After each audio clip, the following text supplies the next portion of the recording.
सिद्धार्णं नमो आयजिहार्णं नमो वज्रायार्णं नमो लोय सवसाहोर्णं हेसो पंचनमोकारो सव मंगलार्णं च सवेसे परमं हवै मंगलार्णं च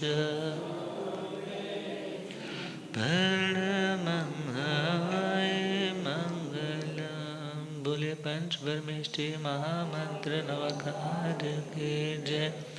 शासनपति श्रमण भगवान महावीर स्वामी आचार्य सम्राट परम पूज्य श्री आत्माराम जी वर्तमान आचार्य सम्राट ध्यान योगी परम पूज्य डॉक्टर श्री शिवमणि जी शासक प्रभावक प्रवर्तक पंडित रतन पूज्य गुरुदेव श्री जगदीश मणि जी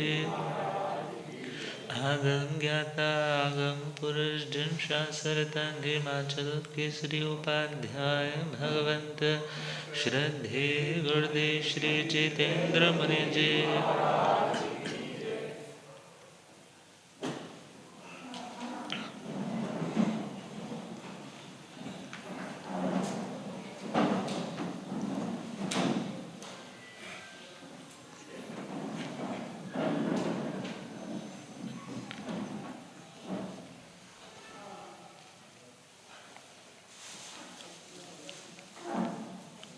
महावीर महावीर महावीर भज मन प्यारे महावीर महावीर महावीर महावीर भज मन प्यारे सागर सम है गंभीरा भज मन प्यारे महावीरा सागर सम है गंभीरा भज मन प्यारे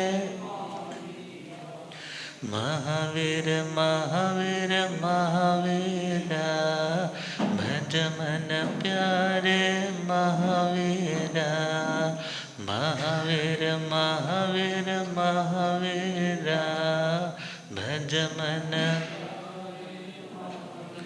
कृष्णा दुलारे महावीरा सिद्धार्थ प्यारे महावीरा कृष्णा दुलारे महावीरा सिद्धार्थ प्यारे सबके सहारे महावीरा भज मन प्यारे महावीरा सबके सहारे महावीरा भज मन महावीर महावीर महावीरा भज मन प्यारे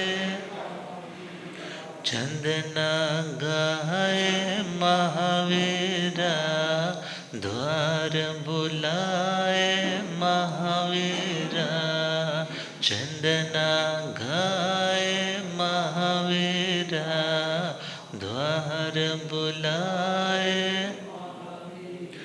भगवन आए महावीरा आंसू आए महावीरा भगवन आए महावीर आंसू आए चंदना की है तकदीरा भज मन प्यारे महावीरा चंदना की है तकदीरा भज मन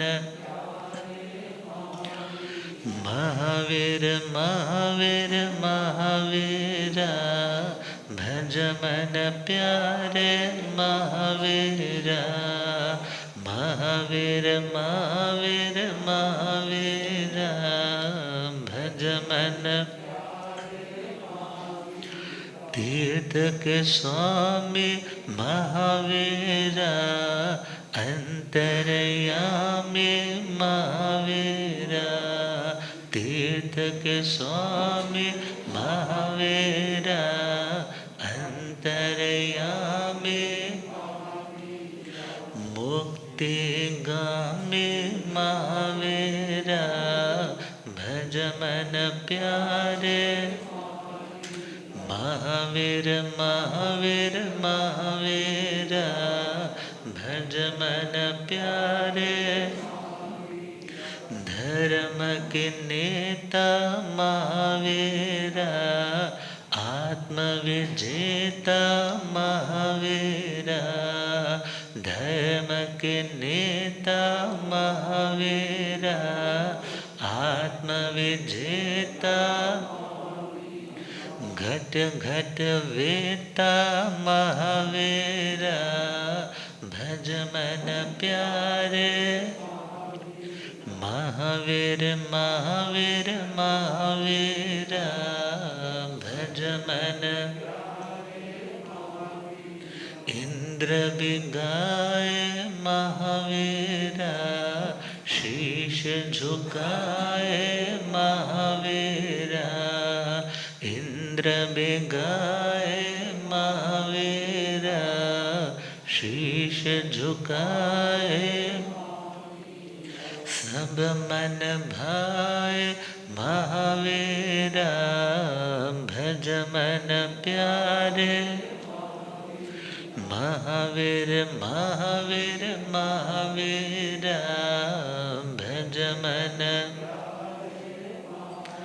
समता धारे महावीरा मंगलकारी महावीरा समता धारे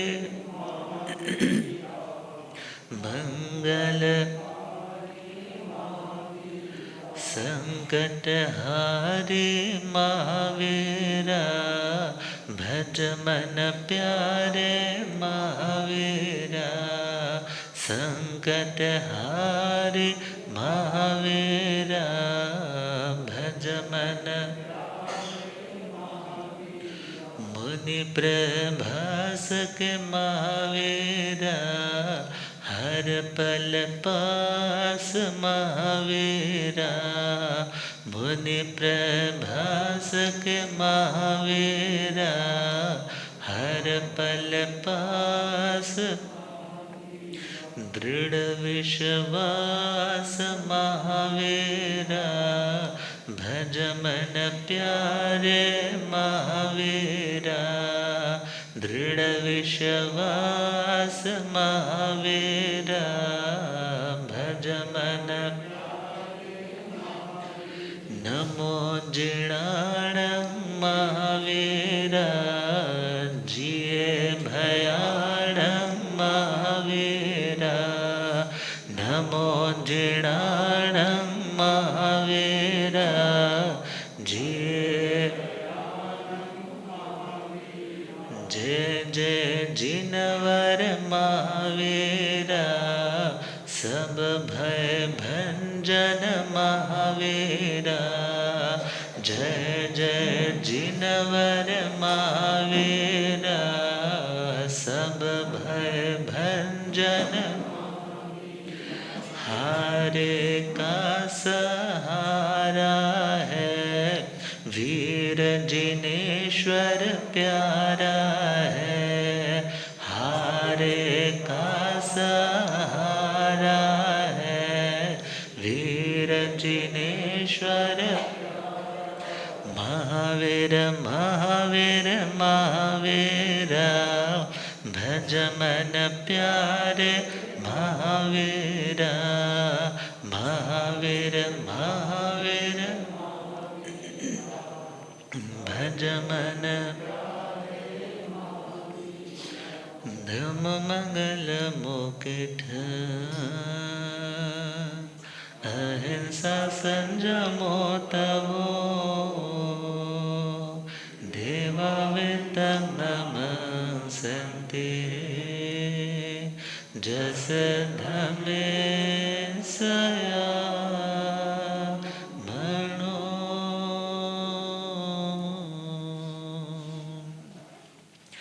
जी हाथ जोड़ गोरानो मेरी वंदना जी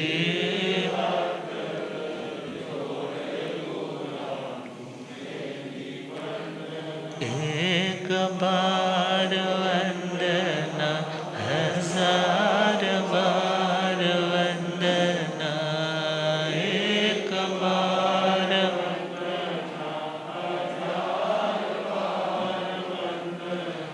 लाख बार वंदना करोड़ बार वंदना लाख बार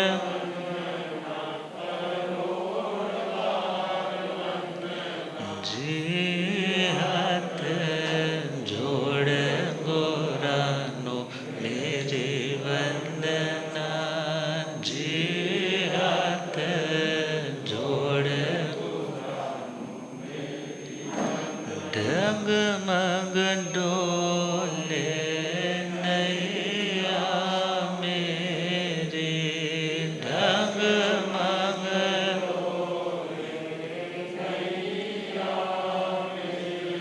मुझको है सतगुरु तेरे मुझको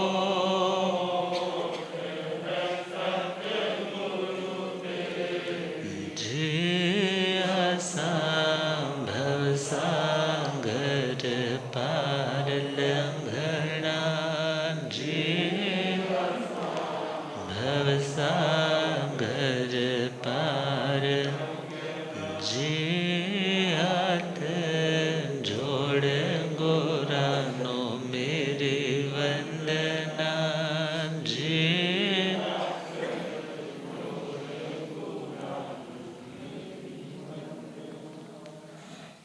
अनंत अनंत शांति के निकेतन शासनपति श्रमण भगवान महावीर स्वामी के पावन चरणा रविंदों में हार्दिक भावभीना वंदन नमन। मेरे अंधेरे जीवन को रोशनी प्रदान करने वाले परम उपकारी आगम ज्ञान के भंडार आगम ज्ञाता आगम पुरुष जिन शास्त्ररतन हिमाचल केसरी उपाध्याय भगवंत श्रद्धेय गुरुदेव श्री जितेंद्र मुनि जी महाराज साहब के पावन चरण कमलों में हार्दिक भावभीना वंदन नमन।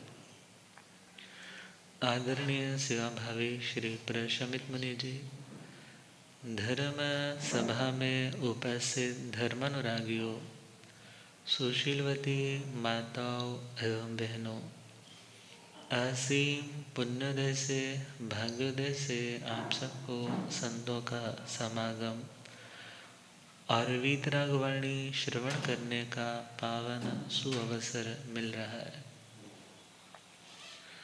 कभी वो समय था जब गोल्फलिंग जैन स्थानक का उद्घाटन था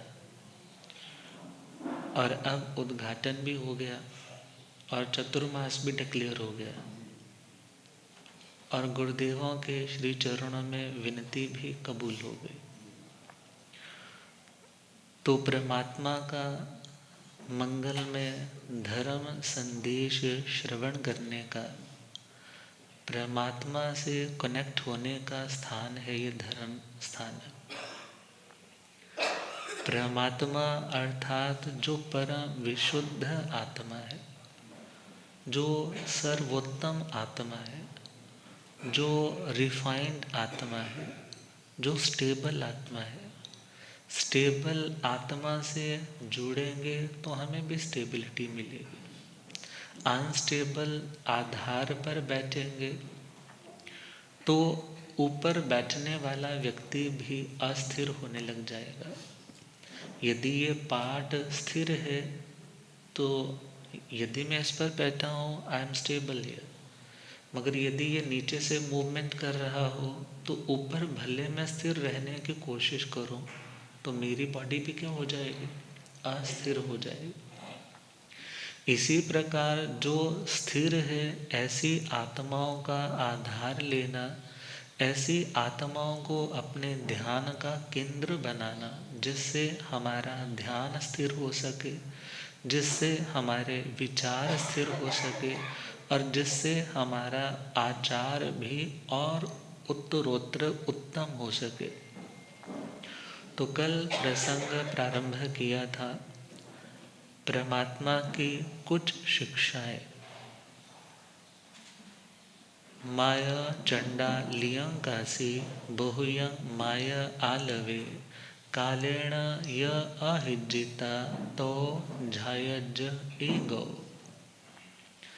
परमात्मा की ये शिक्षाएं सुनने में सूदनिंग लगे, सुनने में बहुत स्वीट और बहुत ज़्यादा मिठास भरी लगे, ज़्यादा बड़ी गारंटी नहीं है। फॉलो करने में, सेवन करने में बहुत बढ़िया लगे, इंटरेस्टिंग लगे, स्वादिष्ट लगे, इसकी भी कोई गारंटी नहीं है। मगर हाँ, इसका जो आउटपुट आएगा, इसका जो रिजल्ट मिलेगा, इसका जो परिणाम मिलेगा, उसकी 110% गारंटी है कि ज़िंदगी में मिठास आएगी, ज़िंदगी में शांति आएगी, सुकून मिलेगा। तो परमात्मा की वो बातें जो गुणों की दृष्टि से अनंत मधुर है, परिणाम की दृष्टि से अनंत मिठास से युक्त है, और आत्मा के भीतर जो दुखों के कारण जो पाप कर्मा है या हमारी गलत मेंटल जो इन्वेस्टमेंट ऑफ संस्कार है, उन गलत संस्कारों को डिलीट करने के लिए और कार्मिक अकाउंट को नलीफाई करने के लिए, या आज के लैंग्वेज में कहें तो किसी ने कुछ गलत इनटेक कर लिया है, खा लिया है, तो जैसे उसको वॉमिटिंग लगवा करके, लूज मोशंस लगवा करके, वमन विरेचन के माध्यम से उसको डिटॉक्सिफाई किया जाता है। सिमिलरली परमात्मा की बातें पहले तो गले उतारना बड़ा मुश्किल है, उतर जाए तो वो अंदर के टॉक्सिन्स को क्या कर देती है, निकाल देती है, और आत्माओं को उसका स्वस्थ, स्वस्थ का मतलब, स्वस्थ का मतलब, स्व का मतलब स्वस्मिन स्थिता इति स्वस्थ। जब आत्मा अपने निज स्वरूप में स्थिर हो जाता है उसका नाम स्वस्थ है। अर्थात जब आत्मा वास्तविक रूप में इंडिपेंडेंट हो जाता है, उसकी खुशी या उसकी गमी जब डिपेंडेंटली नहीं चलती, बल्कि वो जान जाता है कि मेरा स्वरूप शांत रहना है। जिंदगी में फ्लक्चुएशंस आती ही आती है, अपने अक्सर धोखा दे जाते हैं, बिकॉज हमने उनसे एक्सपेक्टेशंस बहुत रखी होती है, और जब वो एक्सपेक्टेशंस पूरी नहीं होती तो हम उन्हीं लोगों को अब दुत्कारने लग जाते हैं जिनको कभी बहुत पुचकारते थे, उन्हीं को दुत्कारने लग जाते हैं जिनको कभी बहुत ज़्यादा पुचकारते थे, हर चीज़ के लिए उनको पूछते थे, हर चीज़ के लिए उनको अपना बड़ा शेयर ऑफर करते थे। मगर संसार में जब तुम सबके लिए सेम नहीं हो, जब तुम सबके लिए सेम नहीं रह पाए, तो तुम कैसे किसी से एक्सपेक्ट कर सकते हो कि वो सामने वाला भी सेम रहे। तो परमात्मा का कहना है कि हे आत्मा, यदि तुम आत्म भावों में आना चाहते हो तो तुम्हें वीत रागियों की बातों को सुनना होगा। रागियों की बात को बहुत सुना, द्वेषियों की बात को बहुत सुना, मगर उससे मन अस्थिर हुआ, उससे विचार डावाडोल हुए, उससे व्यक्ति के भीतर की स्थिरता भंग हो गई। मगर उसे रीमेंटेन करने के लिए परमात्मा ने कहा, जहाँ से कष्ट आ रहा है वहाँ से कनेक्शन तोड़ो, और जहाँ से शांति मिलेगी वहाँ से कनेक्शन जोड़ो। Very simple. अब पहला पॉइंट दिया है माया चंडा लियंकासी। जैसे एक बुजुर्ग है ना, तो अपने बच्चों को नसीहत देता है, समझाता है, मगर परमात्मा तो हमारे सबसे पूर्वज हैं, देखा जाए तो भगवान आदिनाथ, ये 24 तीर्थंकर तो सबसे बड़े अनुभवी, सबसे बड़े बुजुर्ग हैं। और वो क्या हिदायत दे रहे हैं कि कभी भी माया अर्थात कभी भी चंड क्रोध आदि के वश में होकर के, क्रोध आदि के पराधीनता में आकर के अलियं कुछ गलत स्टेप नहीं उठाना, कुछ गलत स्टेप। क्योंकि क्रोध के समय व्यक्ति ना चाहे क्या कुछ बोलता है, पता नहीं कितना कुछ सोचता है, और जब खुद को कंट्रोल नहीं कर पाता है तो कभी कभी वायलेंट होकर के दूसरों का नुकसान, और यदि दूसरों का नुकसान ना कर पाए तो या तो खुद का नुकसान करता है। खुद का नुकसान कैसे? गलत ड्रग्स का एडिक्टर हो जाता है, खुद को सोचता है मैं रिलीफ में आ जाऊंगा, या खुद की लाइफ को स्पाइल कर देता है, मगर इससे मिलता तो हितकारी बेनिफिशियल जिंदगी में कुछ भी नहीं। तो परमात्मा का कहना है क्रोध का अर्थ है असहनशीलता। जब तुम किसी सिचुएशन को स्वीकार नहीं कर पाते हो, उस समय जो तुम्हारे अंदर की टूट फूट है, अंदर की टूट फूट, लिखने वाले ने लिखा है अंदर की टूट फूट से बिखरे हैं शब्द भी, अंदर की टूट फूट से बिखरे हैं शब्द भी, वरना दौराने गुफ्तगू कभी अटकता नहीं था। अर्थात व्यक्ति बात करते करते यदि कहीं का कहीं पहुंच जाता है, इट मीन्स अंदर से वो व्यक्ति अभी स्थिर या स्टेबल नहीं। तो परमात्मा का कहना है क्रोध आग है और क्षमा, क्षमा क्या है? पानी है। और यदि तुम्हारे पास पानी नहीं है ना, तो तुम उन आत्माओं के सानिध्य में जाओ जो क्षमा के गुण से भरपूर है, जिन्होंने जिंदगी में आपसे कई गुना बड़े बड़े सदमे ट्रॉमा सहे हैं, मगर कभी किसी को दोष नहीं दिया। अर्थात सबसे बड़ा हमारे जैनियों के पास फंडा कौन सा है? कर्म पे डाल दो। किस पे डाल दो? देखा जाए तो लॉजिकली ब्रेन को कोई आंसर तो चाहिए ना, कि मैंने इतना किया मेरे साथ ऐसा क्यों हो गया। तो परमात्मा कहते हैं जब तुम आत्मा को मानते हो, आत्मा को शाश्वत नित्य अमर अजर मानते हो, आत्मा को किसी की क्रिएशन नहीं मानते हो, तो कर्मा तो तुम ही ने किए हैं। जो कर्म किया था वही तो बूमरैंग की तरह रिटर्न होकर के वापस लौटा है। जब वापस लौटा है तो उसको स्वीकार तो करना पड़ेगा। अब स्वीकार करने का नाम है क्षमा भावना, और स्वीकार करने के स्थान पर सामने वाले पर इरिटेट होना, झगड़ा करना, सामने वाले के प्रति प्रतिशोध की भावना से भर जाना, इस क्रिया से ना तो अब प्रेजेंट स्थिति में आप खुद को शांत रख पाओगे, और ना ही आप फ्यूचर में खुद को स्टेबल रख पाओगे। तो प्रेजेंट और फ्यूचर की स्टेबिलिटी के लिए तुम्हें क्या सोचना होगा? क्या सोचना होगा कि गलती मेरे से भी हुई होगी, आज मुझे वो गलती दिखाई नहीं दे रही। कांटे बोए होंगे तो कांटे ही आएंगे, और यदि फ्रूट्स बोए होंगे तो फ्रूट्स ही मिलेंगे। मगर अब डिपेंड करता है ना कर्मा कौन सा किया है। तो क्रोध की दशा में व्यक्ति कोई अच्छा कर्म नहीं करता है, क्रोध की दशा में कोई अच्छा कर्म नहीं करता है। क्रोध में न कहने वाली बातें भी जुबान से कह दी जाती है, और उसके बाद रिश्तों में दरारें आने लग जाती है। पंजाबी में कहो तो फिक पहने लग जाती है। हाँ, अब वो फिक क्या है? परमात्मा की लैंग्वेज में कहे कोहम पींग पड़ा सही। जो क्रोध है वो प्रेम का, प्रीति का, प्यार का, मोहब्बत का, म्यूचुअल अंडरस्टैंडिंग का विनाश कर देता है।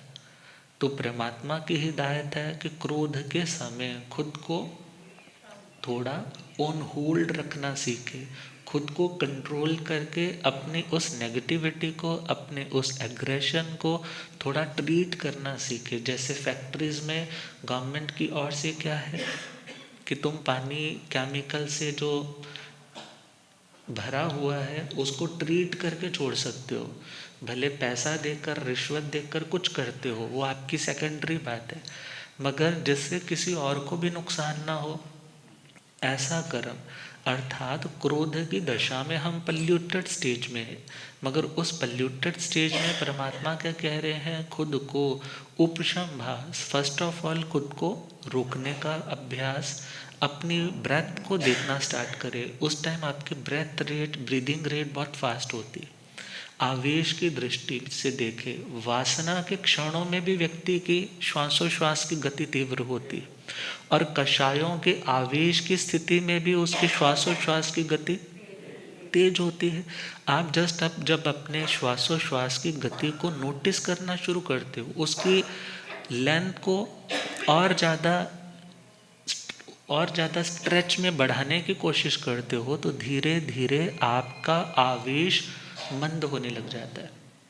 और यहाँ ऐसी चीज़ों को सुने, क्योंकि एक बार में सुनने से चेंज नहीं आता है, मगर वो सुनते सुनते धीरे धीरे आपकी अलाइनमेंट बनने लग जाती है, उसके साथ ट्यूनिंग बनने लग जाती है, तो धीरे धीरे उस समस्या का समाधान भी मिलने लग जाता है। या उन लोगों के करैक्टर को पढ़ें जिन्होंने ज़िंदगी के बहुत बड़े भूचाल आए, मगर उस समय भी अपनी मर्यादा रूपी मेरू पर्वत को हिलने नहीं दी। और अधूरी जानकारी में अक्सर हमें गुस्सा आता है। अधूरी जानकारी में क्या आता है? गुस्सा आता, पूरी बात का ही नहीं पता है। और अपनी ओर से हम अपनी ही ओर से मेंटल फैब्रिकेशन करते रहते हैं। और मज़े लेने वालों को तो मज़ा चाहिए था, और जब देखा तुम दोनों में अब झगड़ा हो गया है, वो तुम्हें कुछ आकर के सुनाएंगे और तुम्हारी ओर से कुछ जाकर के, फिर दूरियां जब बढ़ी तो बढ़ती ही गई। दूरियां जब बढ़ी तो बढ़ती ही गई, तब तुमने वो भी सुना जो मैंने कहा भी नहीं। अब ऐसी सिचुएशन में व्यक्ति स्टेबल कैसे हो पाए, शांत कैसे हो पाए? तो परमात्मा का तो सूत्र है, खामेमी सव्वे जीवा का मंतु में मिट्टी में सब भूयसु वेरम मज्जम न केणे। अर्थात मैं सभी को माफ़ करता हूँ और सभी मेरी गलतियों को माफ़ करे, कोई भी मेरा शत्रु नहीं है। अब जब आप इस भावना से खुद को भावित करते हो ना, खुद को इस भावना के रंग में रंगते हो, तो आपकी स्टेबिलिटी बढ़ने लग जाती है। ये फॉर्मूलाज है, मगर इम्प्लीमेंट तो खुद ही करने पड़ेंगे। इम्प्लीमेंटेशन कोई आकर के तो धक्के से आपको करवा नहीं सकता। शब्दों से आप किसी को माफ़ कर सकते हो, मगर दिल से कोई ग्रज नहीं। उसका कर्म उसको फल अपने आप देगा, मगर मुझे किसी को कर्म का फल देने के लिए गलत रूप में सामने नहीं आना है। तो पहला पॉइंट, क्रोध आदि की दशा में खुद को रोकने का, समझाने का, खुद की गलती, अपने हिस्से की गलती को पहले देखने का अभ्यास करना। सेकंड पॉइंट, पहला पॉइंट माया चंडालियं कासी, सेकंड है बहुयं माया आलवे। दुनिया में दुखी कौन होते हैं? ज़्यादा बोलने वाले या कम बोलने वाले? आप कहोगे नहीं नहीं महाराज जी, हमारे तो श्रीमान बोलते नहीं है इसलिए भी हम दुखी हो जाते हैं। कुछ ऐसे लोग भी आते हैं, बोलते महाराज सानू कुछ दस दे नहीं। हाँ, अब लिखने वाले ने लिखा है, अगर दिल खोल लेते यारों के साथ, अगर दिल खोल लेते यारों के साथ, तो आज ना खोलना पड़ता औजारों के साथ। कितनी बार सुन लिए लाइन, क्योंकि वो दिल हैवी कर रखा है ना, इतना कुछ सुन सुन करके इतना कुछ डिस्टर्ब हो चुके हैं। मगर कहा कि आप एक बार बर्स्ट आउट होते ना, उससे अच्छा है रोज थोड़ा थोड़ा बोल लिया करो, थोड़ा थोड़ा। क्योंकि घरों में बोल देते ना, कहते हैं कि लड़ाई होती है, बोले जी थोड़ी बहुत। थोड़ी बहुत मतलब कभी थोड़ी होती है और कभी, उससे अच्छा है थोड़ा थोड़ा चलता रहे ना। कोई बात है तो अपनी बात को रख दिया जाए, मगर बहुयं माया आलवे, बहुता नहीं बोलना चाहिए। हर बात पे टीका टिप्पणी, हर बात पे अपनी ओर से प्रतिक्रिया देना, इससे धीरे धीरे आप दूसरों की आंखों में खटकने लग जाते हो। तो परमात्मा की हिदायत क्या है? यदि तुम शांति चाहते हो, स्टेबिलिटी चाहते हो, रिस्पेक्ट चाहते हो, प्रेम चाहते हो, तो तुम्हें अपनी ज़्यादा टॉकेटिवनेस वाली आदत पे लगाम लगानी होगी, कंट्रोल करना होगा।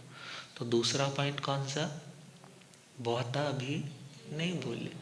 जहाँ पर पानी 24 घंटे आता है वहाँ पानी की कदर नहीं होती है, और जहाँ पर पानी का पता है ना इस टाइम पर इन 2 घंटों में पानी आएगा, तो सभी अपने सारे काम छोड़ देते हैं, बोलते हैं पहले क्या भर लो। इसी प्रकार जो व्यक्ति तो 24 घंटे जिसका लेक्चर चलता ही रहता है, उसको क्या कहते हैं लोग? अरे छोड़ो इसकी बात को। मगर जो कभी कभी बड़ा समझा हुआ, बड़ा नपातुला बोलता है, तो उसकी बात को सुनने के लिए लोग, आप लोग आए हैं ना टाइम निकाल करके। और यदि सिर्फ गप्पों में ही टाइम निकालने वाले होंगे, अनुभव की बात सुनाने वाले नहीं होंगे, तो क्या मन में आएगा? क्या करेंगे जा कर के वहाँ पर? हमें कुछ भगवान की बात तो सुनने का मौका नहीं मिलेगा। तो घर गृहस्थी में भी देखिए, जो घर में हर बात पे ही बोलता है उसकी बात को अहमियत कम दी जाती है, और जो कभी कभी बोलता है, क्या बोलते हैं? अरे तो चुप कर, उसको बोलने दो, वो बोल रहा है ना, उसकी बात पहले सुनने दो, वो क्या बोल रहा है। अर्थात जो व्यक्ति ज़्यादा बोलेगा वो एक्सट्रोवर्ट हो जाएगा। एक्सट्रोवर्ट मीन्स बाह्यमुखी, बहिर्मुखी, उसका ध्यान बाहर की बातों की ओर ही ज़्यादा होगा। और बहुत बाहर विचार करना, ज़्यादा बोलने वाला सच नहीं बोलता। ज़्यादा बोलने वाला, खुद से पूछो ना, टाइम पास के लिए जब ज़्यादा बोलना पड़ता है, तुम्हें लगता है अब इतना बातों का मटेरियल कहाँ से लेकर आओगे? वहाँ से कोई कभी नमक, कभी मिर्च, कोई तड़का, कुछ नया भी तो लगाओगे ना। वो सारा एज इट इज़ थोड़ा ही तुम सुना दोगे। तो ज़्यादा बोलने वाला बहुत बार ऐसी बातें भी बोल जाता है जो बोलने लायक नहीं होती। और बहुत से लोग पता क्या बोलते हैं? मैंने पूछा कि भाई तुम पीते तो नहीं हो? बोले जी पीता हूँ। मैंने बोला क्यों पीते हो? बोले जी मैं एक्सप्रेस नहीं कर पाता। क्या नहीं कर पाता? अपना दुख, अपना दर्द किसी को एक्सप्रेस नहीं कर पाता, मगर पीने के बाद मैं, उससे और सिंपल है, तुम जर्नल लिखना स्टार्ट करो, डायरी उठाओ, कापी उठाओ, अपनी फीलिंग्स को लिखना स्टार्ट करो। लिखना स्टार्ट करोगे, धीरे धीरे तुम्हारे अंदर की भावनाएं उस पन्ने पर उतरने लग जाएंगी, और तुम 50-70% तक तो उसी टाइम में रिलैक्स होने लग जाओगे। आदत डालो, नहीं बताने वाली बात है उसको बाद में काट दो, उसको बाद में फिनिश कर दो। मगर शराब पीना तो खुद को रिलैक्स करने के स्थान पे खुद को और वीक करने वाली बात है। और इनसे व्यक्ति बहुत बार ऐसी चीज़ें बोल जाता है जो रिश्तों के लिए बहुत भयानक होती है।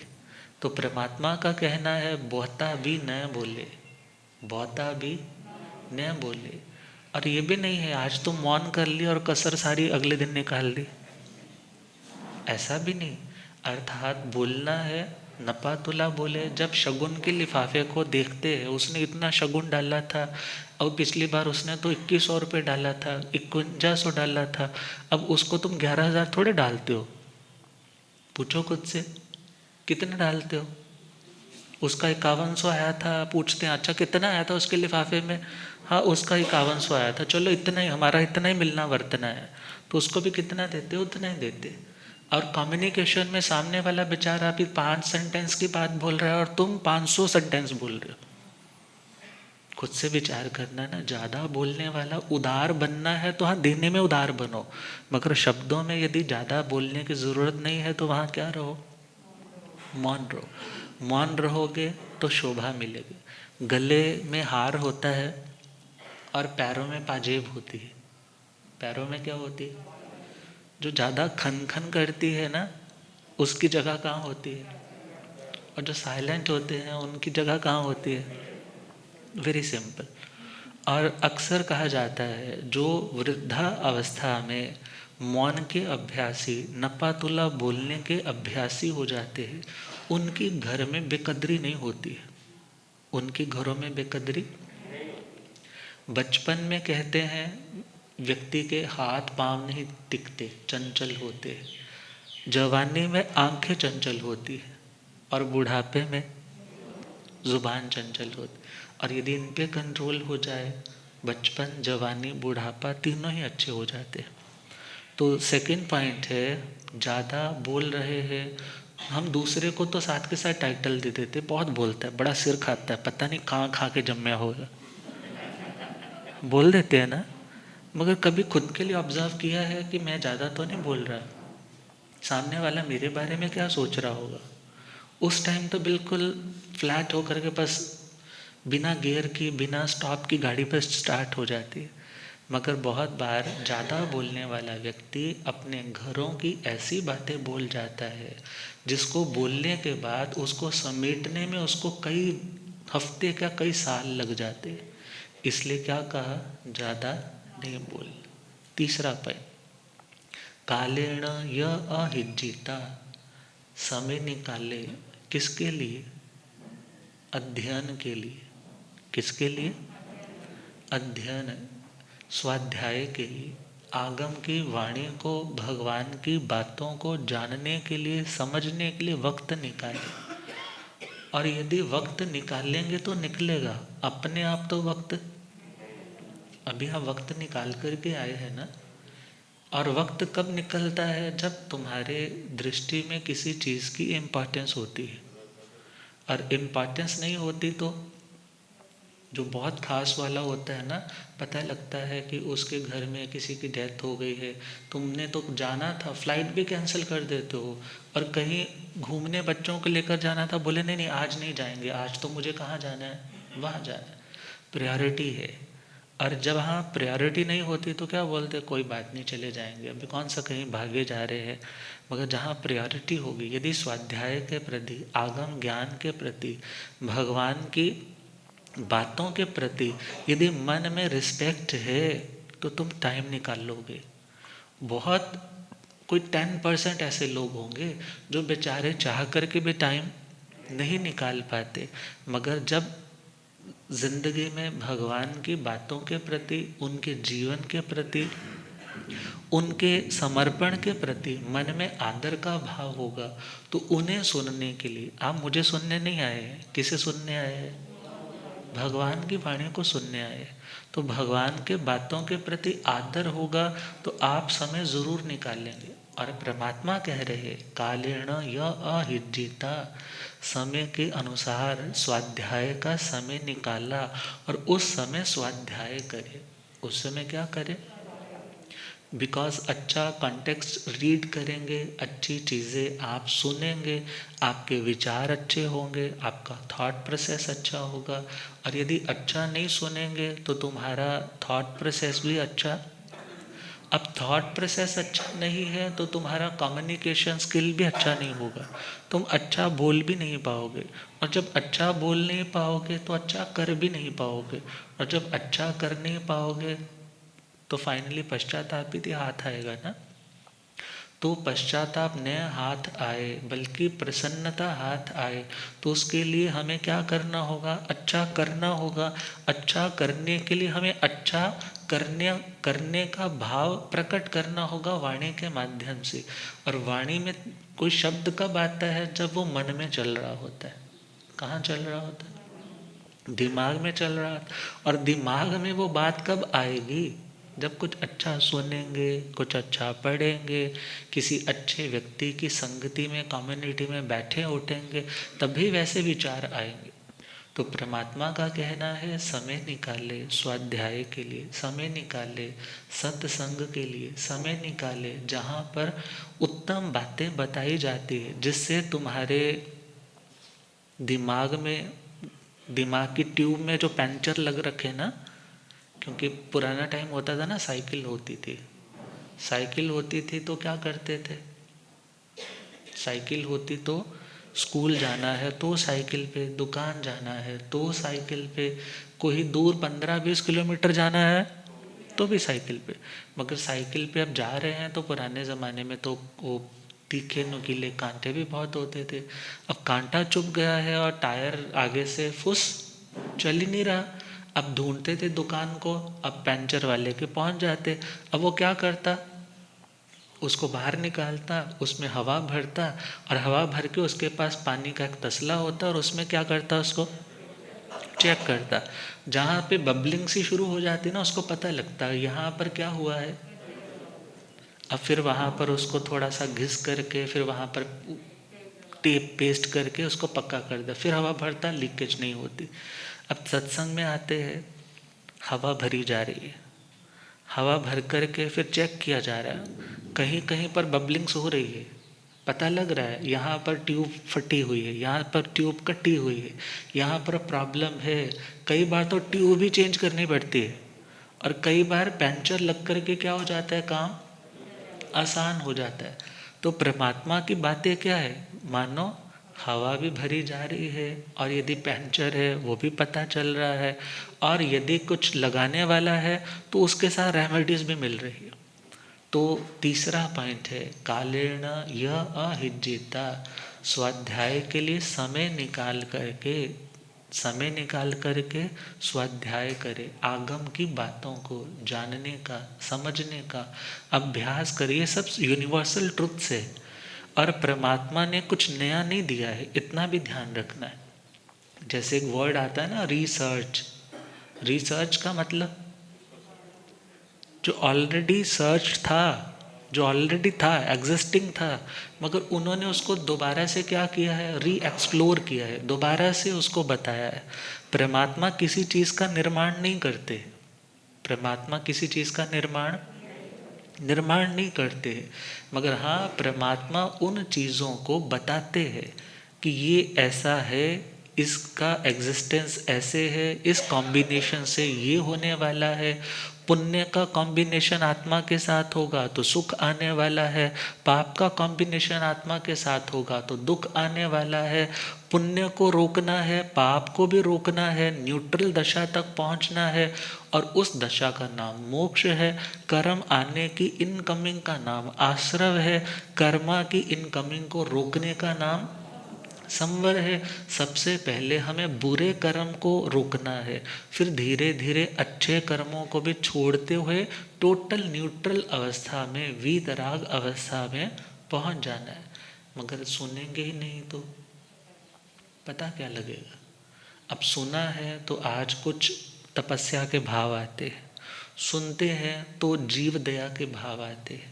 कोई चींटी हाथ सामने होती है तो तुम उसके ऊपर पैर रख कर के मसलते नहीं हो, बल्कि यदि कोई मसल रहा हो तो उसको भी क्या करते हो।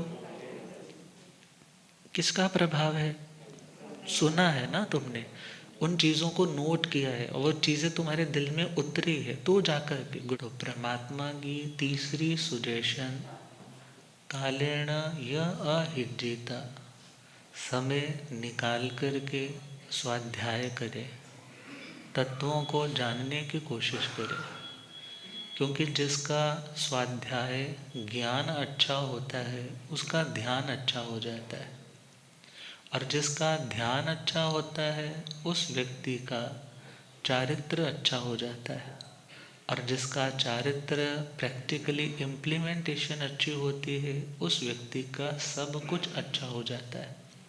तो परमात्मा का कहना है, हे आत्मा, यदि तुम शांति चाहते हो तो स्वाध्याय का अभ्यास करें। और चौथा पॉइंट है, तो झायज ए गो, अर्थात जब आपने स्वाध्याय किया है, कुछ पढ़ा है, कुछ सुना है, फिर उसको अकेले अकेले बैठ करके चिंतन में उसके ऊपर गहरे उतरे। अर्थात स्वाध्याय किया है तो आपको कुछ पॉइंट्स मिले हैं चिंतन करने के, कुछ सुना है तो आपको कुछ बातें मिली हैं जिन पर आप कॉन्टेम्पलेट कर सकते हैं, जिन पर आप गहरे उतर सकते हैं। तो भगवान का निर्देश है कि हे आत्मा, यदि शांति चाहिए तो स्वाध्याय का अगला स्टेप है ध्यान। कौन सा स्टेप, अर्थात स्वाध्याय अच्छा होगा तो ध्यान अच्छा होगा, मगर उसके लिए टाइम तो देना पड़ेगा। और एगो का मतलब है एकाकी, एकाकी का मतलब है अकेले, अकेले का मतलब, अकेले का मतलब एक अकेलापन जिसमें किसी की चाह होती है, राह होती है, छटपटाहट होती है। और यहाँ अकेले का मतलब है जहाँ किसी की चाह नहीं, जहाँ किसी की राह नहीं, बल्कि आप अपने आत्म स्वरूप में पूरी तरह लीन और राग और द्वेष आदि जो विकारी भाव है इनसे भी रहित होकर के आत्मा की शुद्ध अवस्था में एकत्व में रहते। किसमें रहते हैं? एकत्व में रहते हैं।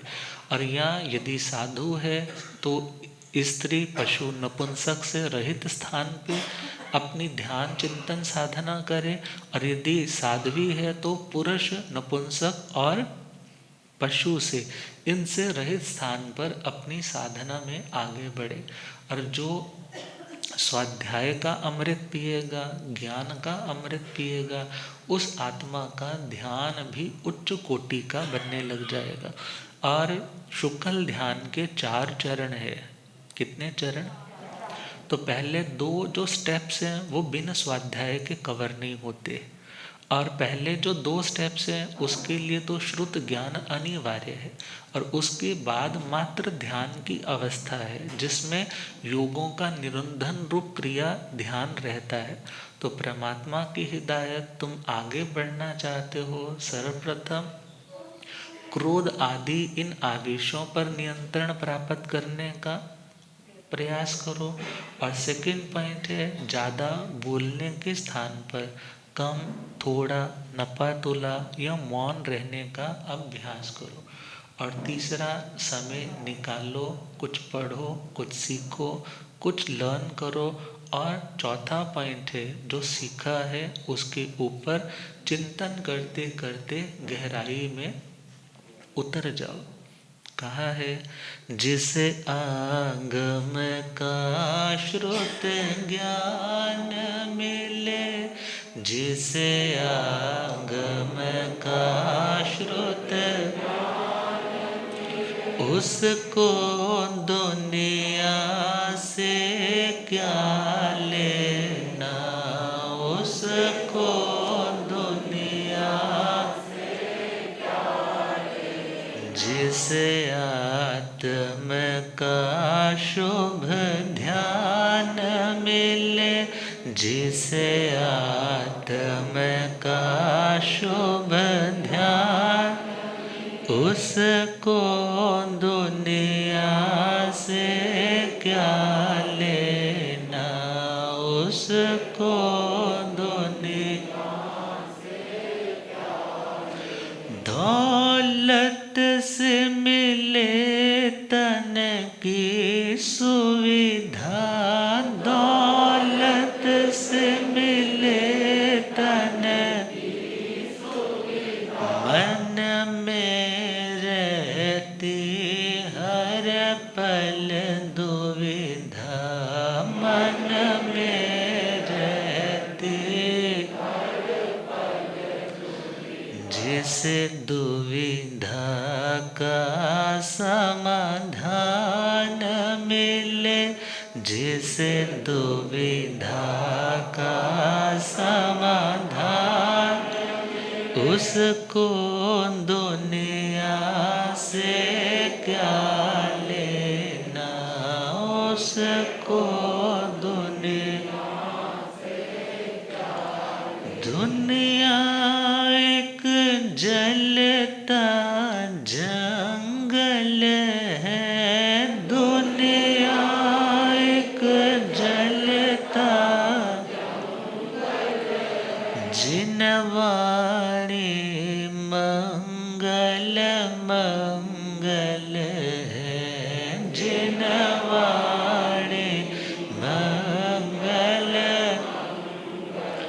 आगम का जिसे रस पान मिले, आगम का जिसे रस पान मिले, उसको दुनिया से क्या लेना, उसको दुनिया से क्या लेना, जिसे आगम का श्रुत ज्ञान मिले, जिसे आगम का श्रुत उसको दुनिया से क्या लेना, उसको दुनिया। तो जब रस आने लग जाएगा, क्योंकि धीरे धीरे अभ्यास बढ़ेगा तो असहज कार्य भी सहज लगने लग जाएगा, इजी लगने लग जाएगा। और जब उसमें रस आएगा तो ए रस आवे ओ रस जावे। तो जिसको फिर स्वाध्याय में रस आने लग जाए, फिर उसको कथाओं में, व्यर्थ की बातों में रस नहीं आता। उसे लगता है टाइम की बर्बादी है, संस्कारों की मलिनता है। मुझे अपनी आत्मा की स्टेबिलिटी की ओर आगे बढ़ना है, तो मुझे स्वाध्याय की बात तो करनी है, ज्ञान ध्यान की बात तो करनी है, मगर इधर उधर की बात नहीं कर। तो आज के लिए मेरे ख्याल से काफ़ी हो गया है। तो अब श्रद्धेय गुरुदेव कृपा फरमाए। इन्हीं शुभ भावनाओं के साथ तपस्वन बहन शिल्पा जी, जिनके 85 आईमिल गोल्फ लिंग के लिए गौरव की बात है कि गोल्फ लिंग में श्री चरण गुरुदेव के पड़े हैं, तो बड़ा सॉलिड निमित्त कारण इनकी तपस्या रही। और इसी के साथ साथ तपस्वन बहन सुमेघा जी जैन, जिन्होंने कल 8 उपवास का पारणा किया, भाई निखिल जी की बेटी। और उसी के साथ साथ बहन शिल्पा जी के माता जी बहन संजोगिता जी, उनके भी कल 6ठा उपवास था, आज 7वां उपवास है। और इसके साथ तपस्वन बहन मंजू जी भी आगे बढ़ रही हैं आईमिल की दीर्घ तपस्या में। तो सभी तपस्वियों की हार्दिक हार्दिक अनुमोदना। इसी प्रकार आपका संग और विकसित हो, पल्लवित हो, पुष्पित हो, तप जब धर्म के ठाट लगते रहे। इन्हीं भावनाओं के साथ कहा सुना उसके लिए कुछ भी गलत हो तो मिच्छामि दुक्कडम। अब गुरुदेव कृपा फरमाएंगे। ओम शांति। जीर्ण वयण जे करन्ति भावेण अमला असंकिलिठा ते हुन्ति परित संसारी। बोलिए भगवान महावीर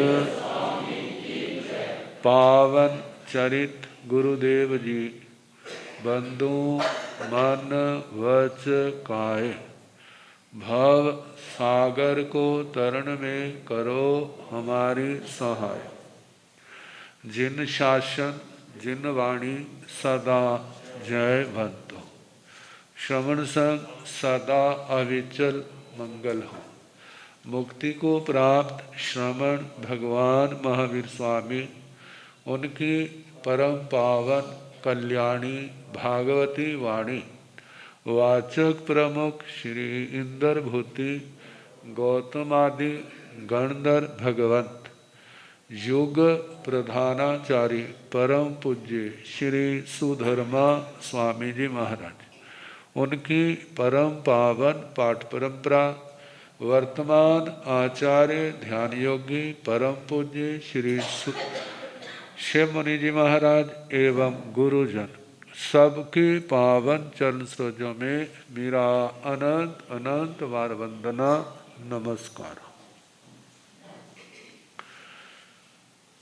उपस्थित धर्म प्रेमी सज्जनों, माताओं तथा बहनों,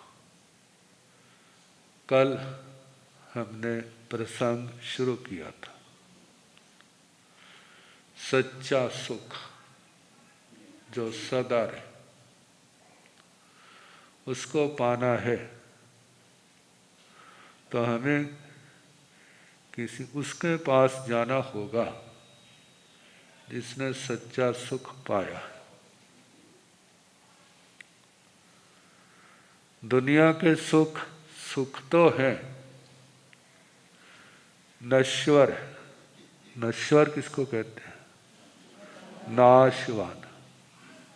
एक होते क्षणिक, क्षण भर रहने वाले। ऐसा तो नहीं क्षण भर ही रहते हैं, लंबे समय तक भी तो रहते हैं। उसके पीछे, स्थिति के पीछे कौन काम कर रहा है?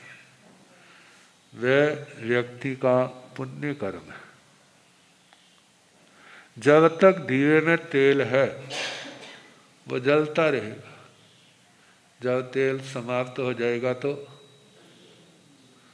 उस दीवे को बुझाने की जरूरत नहीं पड़ेगी, वो अपने आप ही क्या हो जाएगा, बुझ जाएगा। ऐसे जब तक आत्मा के पास पुण्य कर्म है, दूसरे कितनी कोशिश करे कोई सफल नहीं होगा।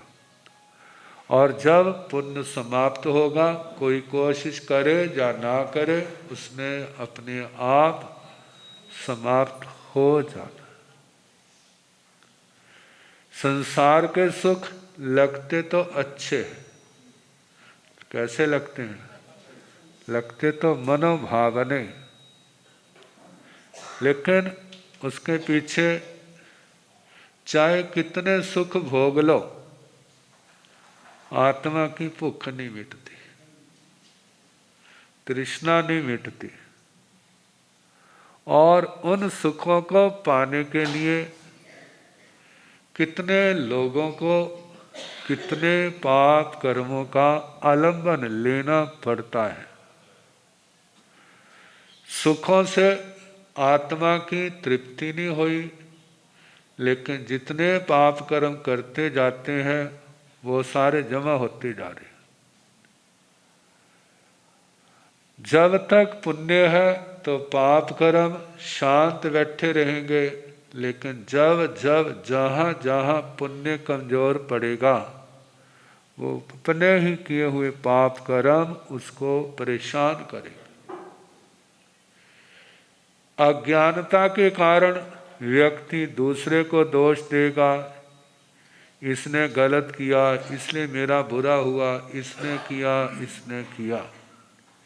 इस अज्ञानता के कारण कितने लोगों के साथ इस आत्मा का बैर बंद बन। क्या सोचेगा, अच्छा आज तो तैने कर लिया, जब मेरा मौका आएगा ना, तेरे को दिन में तारे ना दिखाए तो अपना क्या नाम बदलूंगा, क्या कर लूंगा, तेरे को छोड़ूंगा नहीं। तो ये क्या है, बैर की गांठ ही है ना। आप सोचो भला, इस आत्मा ने आज तक कितनी ऐसी वैर की गांठें बांधी हुई। वो वैर की गांठें हैं इसलिए आप संसार में हैं। जब वो वैर की गांठें खुल जाएंगी, फिर उसके बाद आपका संसार में मन ही नहीं लगेगा। जितना मर्जी लगा लो, सारी दुनिया लगाने लग जाए, फिर भी आपका मन नहीं लगेगा। कारण क्या, आपका हिसाब बराबर हो गया। इसलिए इन वैर को खत्म करने के लिए आप लोग नवकार मंत्र तो पढ़ते हैं कि मेरे सारे पाप नष्ट हो जाएं, मेरे पाप सारे नष्ट हो जाएं। ये नवकार मंत्र बहुत बड़ा है। कितना बड़ा है भला? इस नवकार मंत्र से बढ़ करके और कोई भी चीज नहीं है। कितना पाठ करते हैं, पाठ तो करते हैं, हम दुखों से घबराए हमारे पाप कर्म नष्ट हो जाए, तो पाप कर्म ऐसे थोड़े नष्ट होंगे। पाप कर्म नष्ट करने का जो मार्ग है वो खामे में सभ्य जीवा खमंतु में, इस सूत्र के अंदर है। पहले कहा खामे में सभ्य जीवे, मैं सब जीवों को क्षमा करता हूँ। जिनके साथ गांठें बांधी हैं जा नहीं बांधी हैं, मैं उन सब को क्षमा करता हूँ। क्षमा करने का मतलब मैं अब बदला नहीं लूँगा, मैं अब बदला नहीं लूँगा। क्यों? बदला लेने का फल मैंने देख लिया। पूर्व के कर्म तो कटते नहीं, लेकिन आगे वास्ते और बांध जाते हैं। कितना भी किसी ने नुकसान क्यों ना किया हो, सहना बड़ा मुश्किल होता है, लेकिन भगवान ने सूत्र बता दिया है। कहते हैं जिसने आपका नुकसान किया है बड़े से बड़ा, वो ऐसे नहीं हुआ है।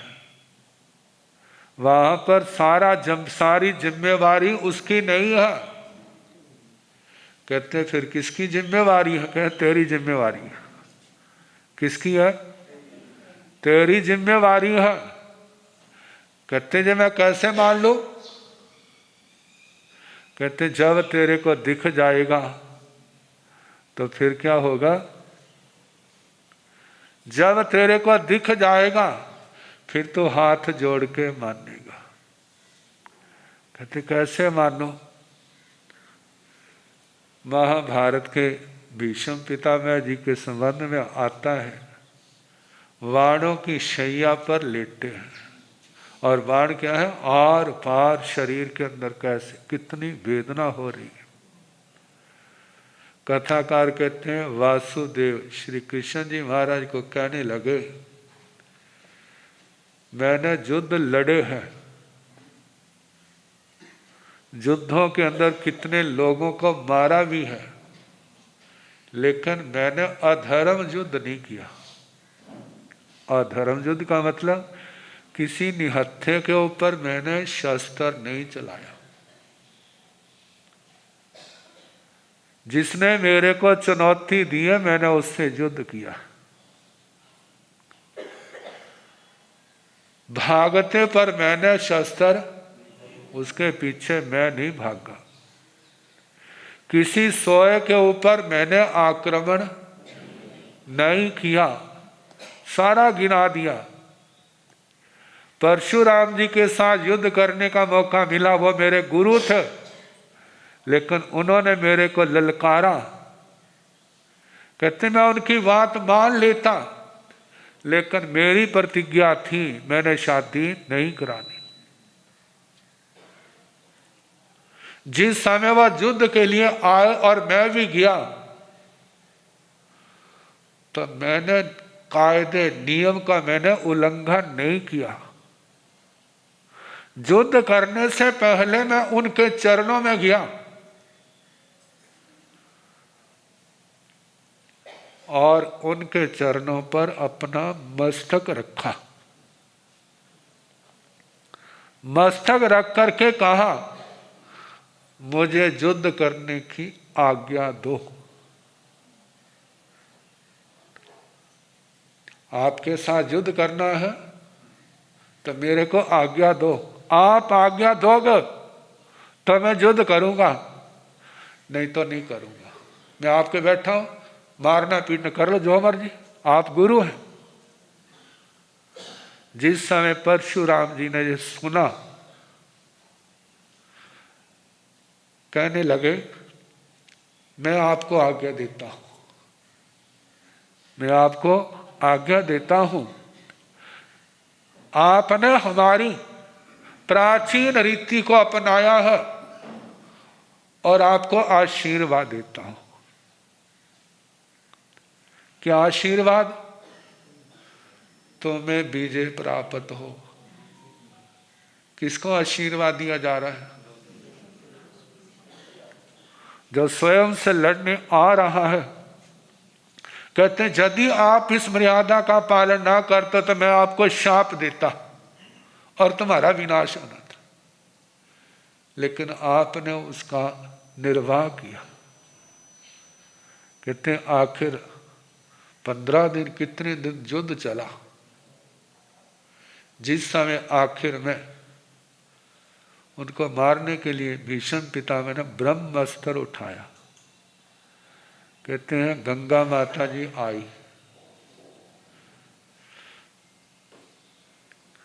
कहने लगी इसको रोक लो, नहीं तो ये ब्राह्मण मारा जाएगा। उस मां का आदर लो, रोक लिया।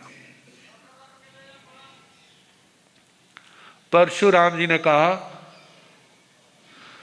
तुम जीत गए और मैं हार गया। आज तक मेरे को किसी ने हराया नहीं, लेकिन नैतिकता की दृष्टि से मैं क्या हो गया? मैं हार गया। अब वो कह रहे हैं मैंने अखंड ब्रह्मचर्य पाला, कभी किसी की और आंख उठा के मैंने किसी बहन के ऊपर, माता के ऊपर, बेटी के ऊपर मैंने उठा के नहीं देखा। फिर मेरे को ये सजा किस बात की? इतनी वेदना, इतनी वेदना, एक छोटा सा भी कांटा लग जाए तो। और ये बाण क्या है, मेरे शरीर को बिंदे हुए। वासुदेव जी कहने लगे, भीष्म पिता में दादाजी, आप इतने ज्ञानी होते हुए भी प्रश्न पूछ रहे, आपके पास तो लोगों का समाधान होता है। कहते लोगों का होता है ना, लेकिन मेरा समाधान नहीं हो रहा। और कथाकार कहते हैं कि उन्होंने कहा कि मैं 100 जन्म पूर्व के देख रहा और मैंने ऐसा कोई गलत काम नहीं किया। कहते और देखो ना, कहते सिर पर हाथ रखा और सारा दृश्य सामने आ गया। क्या देखा? एक किसान अनाज काटते हैं ना, गट्ठे बांध लेते हैं, ऐसे रखे थे, रख के चले गए, फिर आए, उठा रहे थे तो एक सांप छिपा था और उसको उसने, क्योंकि सांप जहरीला, डरते हैं, ना भी काटे तो भी कि काट ना खाए, उसको मारा। मरा नहीं था, लाठी से उठा करके दूर फेंका, वो झाड़ी पर गिरा, कांटों ने उसके शरीर को बींध दिया। महावेदना हो रही, चाहे कोई जीव छोटा हो, चाहे कोई बड़ा हो, दर्द तो सबको होती है। कहते देखो, जिस समय देखा, कहते अपने बाणों को गिनो और उन कांटों को गिनो। जिस समय देखा, कहने लगे वासुदेव मेरा समाधान हो गया, ना कम ना ज्यादा। जितने कांटों से वह मेरे प्रमाद, मेरी गफलत, मेरी अज्ञानता, मेरे क्रोध के कारण से उसको भोगना पड़ा, वैसा ही मैं भोग रहा हूं। तो भगवान ने क्या सूत्र दिया? जे ना सोचो इसने मेरा इतना नुकसान किया है। बात एक जन्म की नहीं है, जन्म जन्म की बातें हैं। आपने कितना नुकसान किया होगा, जितना किया था उसने कर दिया, आप उसको भूल गए हो। आप क्षमा करो। जहां आपका विवेक कितना काम करेगा, समझ कितनी है, यदि ज्ञान की धाक आपके अंदर है तो आप सफल हो जाएंगे। फिर कहोगे मैंने क्षमा किया, मैं उस बैर बंद को खत्म करता हूं। दूसरा करे चाहे ना करे, पहल मैं करता हूं, मैं उसको खत्म करता हूं। मैं सबको क्षमा करता हूं। कह तो दिया सबको, लेकिन जिस समय सामने आते हैं ना तो कुछ होने लग जाता है। होता नहीं होता भला?